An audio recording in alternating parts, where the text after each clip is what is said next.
E hoje nós vamos fazer uma entrevista, estou num lugar magnífico. Meu sonho era fazer uma entrevista aqui. O nosso entrevistado é testemunha disso, porque aqui é um jardim maravilhoso de cactos. Eu só vi isso em Inhotim e aqui, olha que lindo.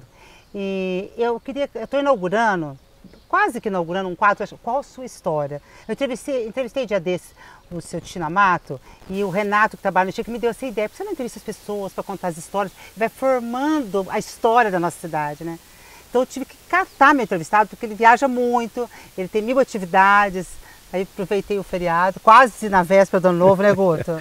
Exatamente. Desculpa te incomodar. Vê lá, incômodo algum. Cheio em primeiro lugar, aqui, né? muitíssimo obrigado pela visita. Você sabe o quanto eu gosto de você, Obrigada. quanto eu te estimo e quanto que eu te admiro.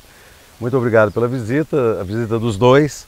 E sintam-se absolutamente em casa. Muito obrigado. E você vai estar na casa das pessoas, né? Bom, intrometidamente. E aqui desse jardim, vocês estão ouvindo um chiadinho assim no fundo, tem uma aguinha caindo, tem um cachorro latindo. A gente está numa fazenda, né, Guto? Vocês estão na fazenda Mutuca, né, que foi originalmente do meu bisavô. E como que ele chamava? Zé de Souza. O Zé de Souza era pai da vovó Leonor. Quando a vovó Leonor e o vovô João casaram, eles ganharam um pedaço de terra e aí o meu avô João Pereira Lima, ele começou a formar a fazenda, um sujeito espetacular, uma pessoa que a vida toda só pensou no trabalho, tanto ele como a vovó. Até um tempo atrás, sim. Até aposentar. Até um tempo até atrás, aposentar, sim. Porque agora você só viaja, né? Não. Ó, você sabe que existem muitos mitos, né, sobre o Guto Pereira Lima. Mito algum. Eu sei que você é casado, tem 3 filhos, né? Tua mulher é maravilhosa, Maria Tereza. Eu sou casado com a Maria Tereza e nós temos a Maria Estela, a Maria Fernanda e o João Francisco. A Maria Estela mora em Campinas, já é casada. Maria Fernanda mora em Francisco, nos Estados Unidos, porque também é casada, e o João mora em São Paulo. Bom, e foi em São Paulo que você viveu grande parte da sua vida. Aliás, gente, ele é paulistano. Achei que você fosse mocoquense. Não, perguntei, por que você não eu nasci em São Paulo, mas na minha tenra idade eu já estava aqui nas nossas terras de Mucoca. Bom, muita gente conhece o Guto como empresário, mas na verdade o Guto é um grande advogado, formado na São Francisco USP. Eu não sou grande não, sou só advogado. E você acabou de me contar que você fez Direito e Administração ao mesmo tempo, né? Eu fiz Administração depois que eu terminei o curso de Direito. Eu fiz um curso de Administração no Mackenzie. Direito na USP. E Direito eu fiz lá na São Francisco. E o mito que eu falei, que existem muitos mitos, tem gente que fala, ele foi advogado de uma empresa de armas, fez grandes contratos, é verdade isso? Nos últimos 30 e poucos anos, eu trabalhei para uma empresa que é a maior empresa do segmento aeroespacial do Hemisfério Sul. E, dentre outras coisas, ela fabrica sistemas antiaéreos, sistemas de defesa. E atua também na área de lançamento de foguetes, lançamento de satélites. É uma empresa muito grande que está baseada em São José dos Campos. E onde você morou um tempo também, Eu morei algum tempo Agora, lá. você, em função disso, você já viajava muito?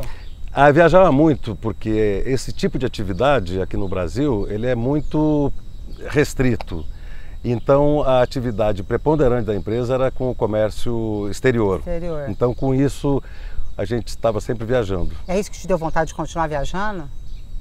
Na verdade, Cida, quando você viaja a trabalho, glamouroso, é gostoso, porque você viaja primeira classe, você fica em hotéis bonitos e restaurantes estrelados, aquela coisa, mas o foco da viagem é exclusivamente o trabalho.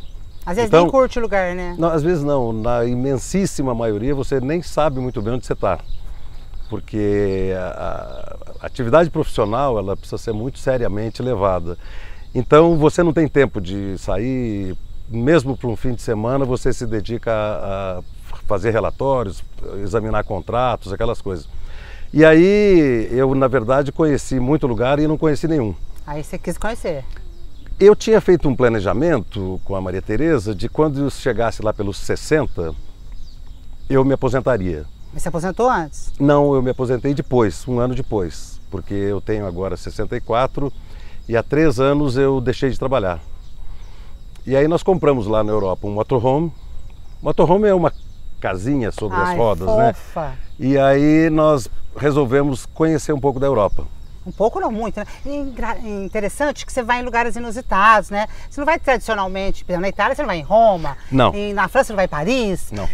Então, se você vai naqueles lugares como, charmosos. Como se costumava dizer no Itamaraty, né, que é o Ministério das Relações Exteriores, existe o chamado Circuito Elizabeth Arden. A Elizabeth Arden é uma marca de cosméticos e de perfumes e que era o circuito preferido dos embaixadores, que era Milão, Nova York, Paris, Roma, Londres, etc. Eu acho que nessas grandes cidades você tem um turismo de massa, um turismo que é um turismo que se vende muita coisa e que se conhece pouca coisa. Eu prefiro conhecer o interior. Viver, né? Viver o lugar. Porque aí você sabe e você conhece os costumes, você conhece a gente do lugar, você tem uma alimentação local. Você dorme no teu motorhome, aí você faz a tua comida, mas de vez em quando você vai em restaurante que eu vejo. Pelo menos uma vez a cada 15 dias, uma vez a cada 10 dias, nós nos damos o luxo de encontrar lá um restaurante bacana. Nunca vou em restaurante badalado, porque além de ser caro eu não gosto, né? E aí nós vamos experimentar ali a culinária local, que realmente é muito boa. E como que faz? Você sempre vê gente de Mococa te visitando? Você recebe visitas onde você está? Na verdade eu tenho amigos que já viajaram. Você já conhece lá? Que já viajaram com a gente e que viajam com a gente, aliás, aqui de Mococa mesmo já foram alguns amigos e que passam lá a temporada de 10, 15 dias. Maria Tereza às vezes fica aqui com o pai, Dr. Ulisses, que já está bem velhinho e tal, que é um paulistano que nós trouxemos aqui para Mococa também. Eu amo ele, amo. E que fez até investimentos em Mococa. E eu conheço bastante gente que mora no exterior, né? Então nós estamos sempre... lá cruzando. Agora, você que está fora de Mococa, como que você enxerga Mococa? Eu queria aproveitar esse final de ano, assim, as pessoas se confraternizam, mas eu sinto que está um clima assim meio, 2020, e por outro lado a gente fica com euforia querendo que dê certo. Você quer que dê certo? Você acha que vai dar certo? Não, eu não acho, eu tenho certeza. Na verdade, Cida, só quem está fora sente saudade e consegue identificar o quão bom é estar dentro. Isso eu me explico. Como a gente viaja, eu estou sempre muito fora, quando eu volto, eu sempre vejo alguma coisa diferente em Mococa. Aqui na Mutuca mesmo, é muito comum eu receber amigos aqui, colegas de faculdade, amigos de São Paulo, do Rio, que vêm nos visitar, e eu os levo em Mococa. Na cidade? Lá. Levo na cidade, levo na Praça da Matriz, levo no clube lá da piscina. Que maravilhoso. Que é espetacular. Então as pessoas olham e dizem o seguinte, Luta, é impressionante como essa cidade é encantadora. Eu tenho amigos, por exemplo, que vinham para cá na adolescência e acabaram comprando casa aqui e mudando para cá, porque a cidade é muito acolhedora.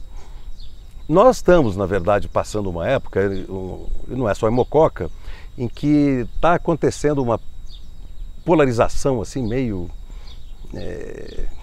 na minha opinião, meio boba, sabe?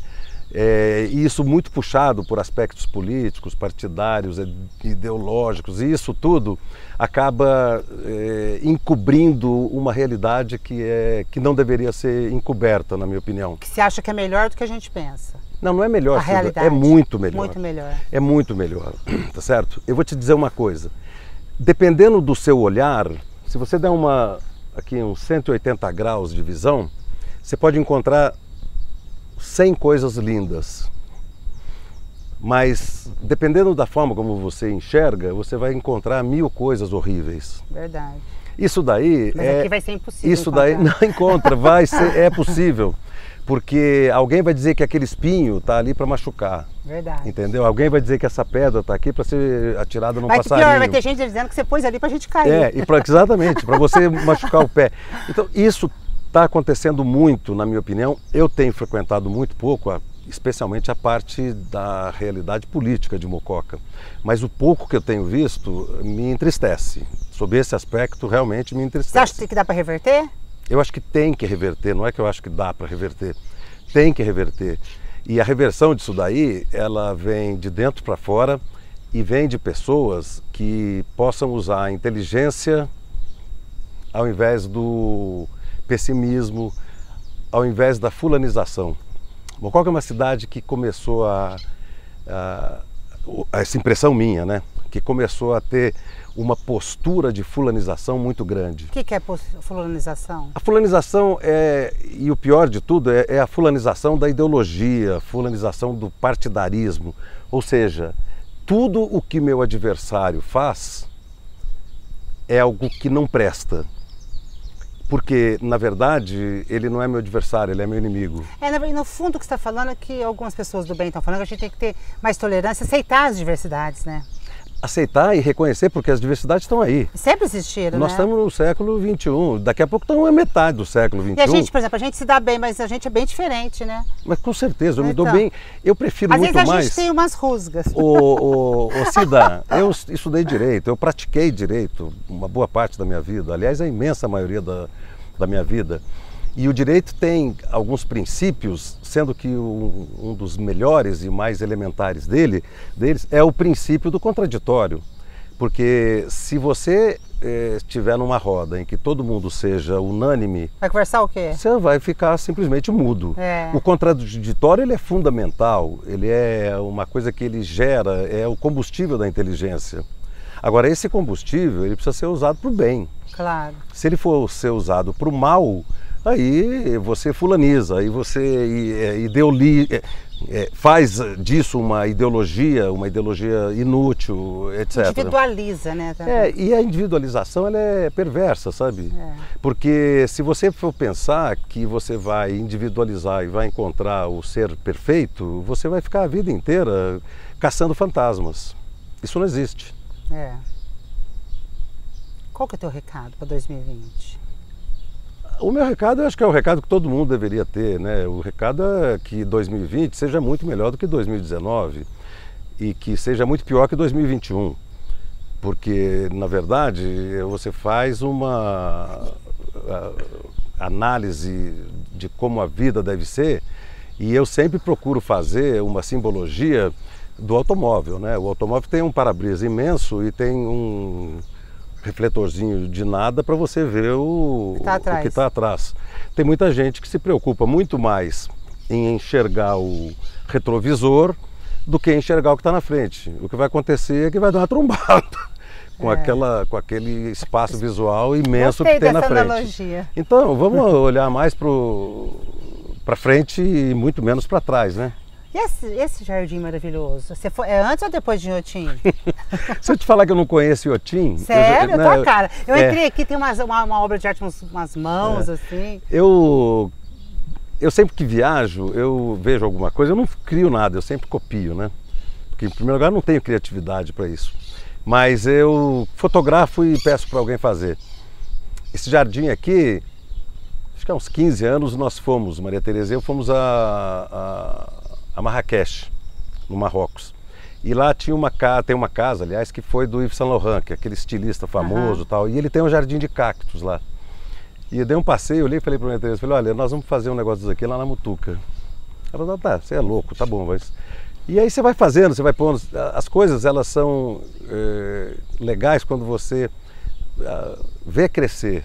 Quando você vê florir, quando você vê desenvolver. Plantar e colher, né? Isso começou muito pequenininho aqui e agora está começando a se desenvolver, é muito legal. Ainda bem que demorou para você me autorizar, agora cresceu, né?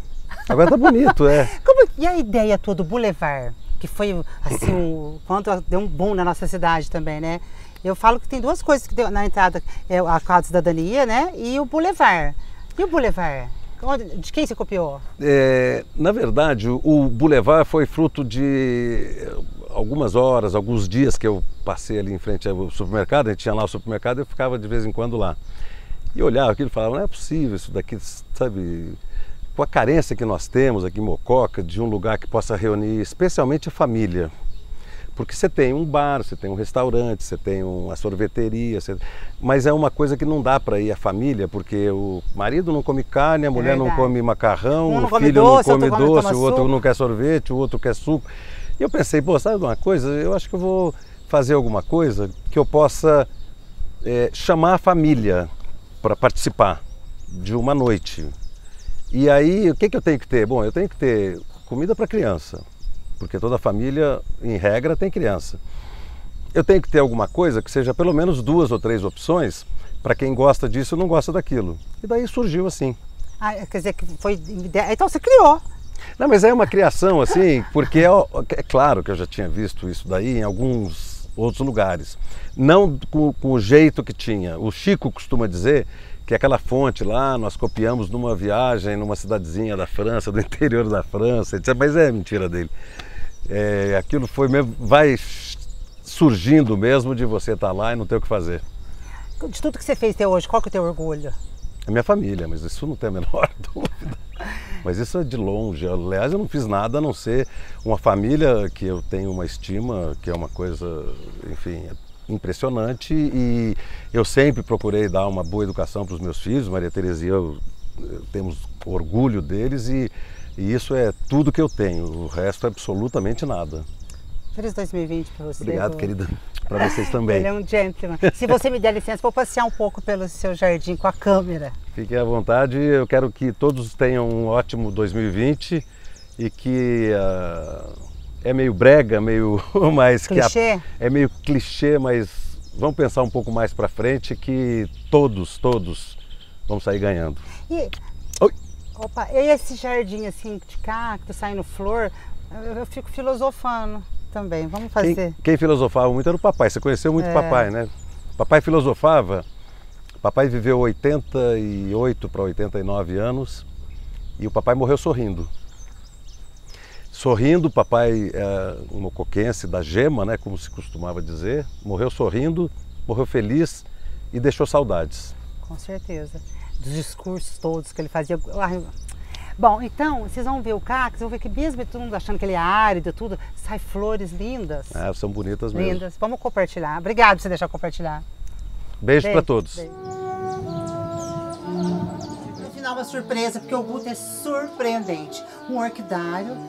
E olha só, a receita, música clássica.